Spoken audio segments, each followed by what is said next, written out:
गेली 2 वर्ष झालं आपल्या नगर परिषदमध्ये प्रशासन आहे. प्रशासनाच्या माध्यमातून नगर परिषदमध्ये काम करण्याचं सेवच्या मार्फत काम चालू आहे. पण गेली 8 महिने झाले विधानसभा होऊन सुद्धा त्यावेळेला आमदार गोपीचंद पडळकर यांनी मोठी वल्गना केली होती की जत शहरामध्ये आम्ही दररोज पाणी देण्याची व्यवस्था करू, स्वच्छ पाणी देऊ आणि प्रत्येक जणांना आपण नळ कनेक्शन देऊन पाणी देण्याचा प्रयत्न करू म्हणून त्यांनी डिजिटल वगैरे सुद्धा लावले.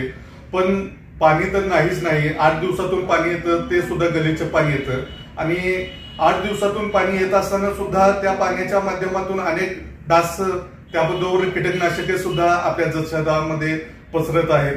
अनेक हॉटेल जत शहरामध्ये ओपन झालेले आहेत, त्यांचा गलीच्यापणा रस्त्यावर उघडपणे सुरू आहे.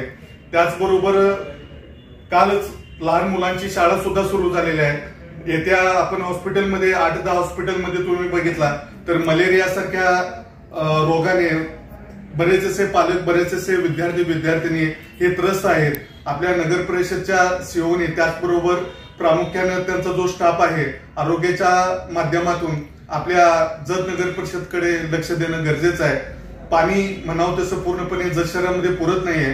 गेल्या 2 वर्षापूर्वी 5 पाण्याच्या टाकीचं उद्घाटन झालं होतं. त्या 5 पाण्याच्या टाकीचं सुद्धा काम सुरू नाहीये, अशी सद्यस्थितीत परिस्थिती आहे.